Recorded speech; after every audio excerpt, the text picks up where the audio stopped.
Carry on with part 2 of the news update for today, the 29th of July. Okay, here again we have issues with Ukraine desperately trying to find export routes for grain. Obviously, we discussed this a little bit on the last video. The Romanian port of Constantina is an important transshipment point for Ukrainian grain from where it's sent to the Middle East and Africa. But after the collapse of the grain deal, Ukraine hopes that Constantina will take part of the cargo, turn over its ports, but unfortunately it's already quite full. This port cannot deal with the amount of grain that Ukraine needs to ship.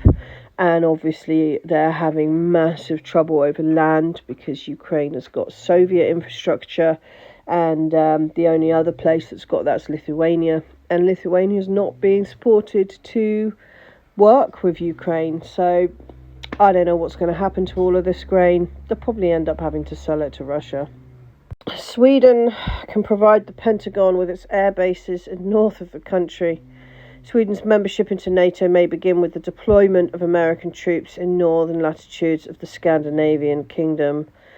I just don't understand Sweden. Why would you make a mistake like this? Like, speaking from someone who lives very close to an American base, it will not help you in any way, shape or form. In peacetime or in wartime, having American bases nearby is just a recipe for disaster. I hope that Turkey keeps Sweden out, but I imagine Mr. Erdogan, having been snubbed now by Putin for his backstabbing, is probably going to get more angry and make more wild decisions, so who knows. Zielinski advisor calls for big increase in air defence systems for Ukraine. It makes moral and economic sense for the West to provide more, as Kiev cannot protect all main cities. Aid says. This is in The Guardian, and of course comes in after the hilarious video of Zielinski standing in front of a cathedral in Odessa which had been hit by an air defence missile, begging for air defence systems as if he was asking for stuff on free cycle. But the way of dealing with this is to take the military out of the cities of Ukraine. That is the correct way of dealing with this. Stop hiding massive amounts of armaments in cities around people, because air defence systems that the West provides are not designed to be used in the middle of cities. We know this from what damage has been done by them. But of course the West won't say that. So here we are. Poland will almost double the size of its army.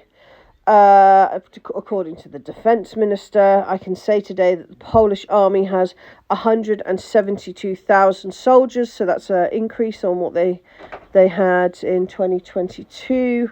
Professional and territorial defence. Our goal is for the Polish army to have at least 300,000 soldiers. We are consistently implementing this goal, and I'm sure that they will.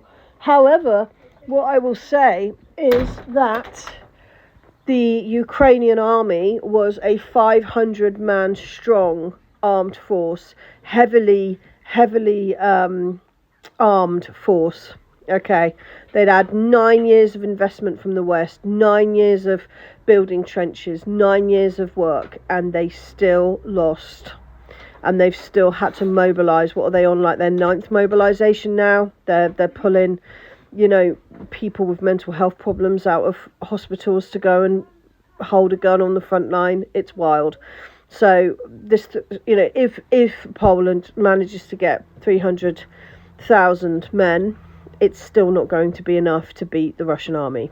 That is the reality here, and it's probably best if Poland just works on some diplomacy, perhaps. Germany has announced a new aid package for Ukraine, and the list includes a load of German kit, which is amazing to me, because Germany is really struggling at the moment. They can't make anything new. Their factories are closing down at a rate of knots. The deindustrialization of Germany is accelerating every day, and yet they are still giving stuff to Ukraine for what purpose? The ex-German Prime Minister came out and said that Russia has always been a great partner for Germany. and that he doesn't believe that there's an answer to their fuel and energy worries without assistance from Russia. He's quite right. So this is just bonkers. US military presence in Ukraine not involved in combat, says Kirby. None of them are involved in military operations or are present on the battlefield with Ukrainian soldiers, the US Security Council coordinator said. But now they've been given danger pay. So what's the danger? I mean, I know pizza shops are quite dangerous in Ukraine at the moment, but surely everyone realises this is absolutely daft. I mean, we've seen videos of US troops fighting in Ukraine. We know that they're there. It's just daft. Dozens of radicals from Germany have left for the war in Ukraine. The majority are fighting on the side of Russia. And I think that the only way out for Germany here is with its citizens. You know, I think that there is massive divide, even as if the Berlin Wall's still up between the East and the West when it comes to supporting Russia or supporting Ukraine. And, you know, I significantly hope that that they will overcome these tyrants in their government who are destroying their industry, destroying their infrastructure, and continuing to fund this pointless war. Ukrainians were urged not to throw out generators. According to Ukrainian news, the head of the board of Ukroenergo,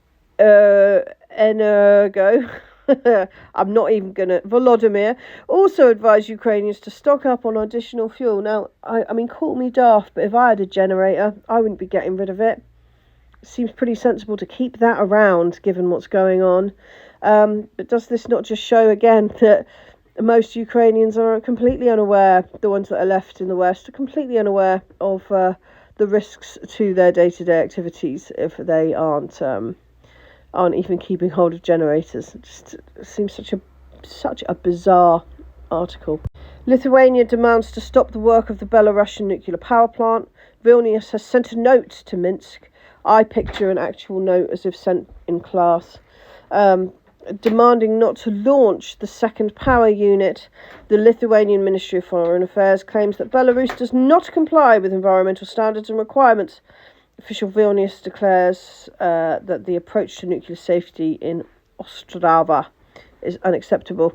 Of course, Vilnius are the exact best placed people to tell the Belarusians what to do. I'm sure they'll take all the notice that is warranted of that note. And finally, and I'll do a couple of videos of that, there was a large strike on an SBU building a few nights ago, and the Ukrainians insisted that there were no casualties, despite images of ambulances and people running around and everything else. And the Turks have said that there's been an urgent call for blood donation. So, again, more spin doctoring, I'm afraid. And I imagine that the reason they're saying that there's no casualties is because these are foreign casualties, and that's just not something that they want to admit.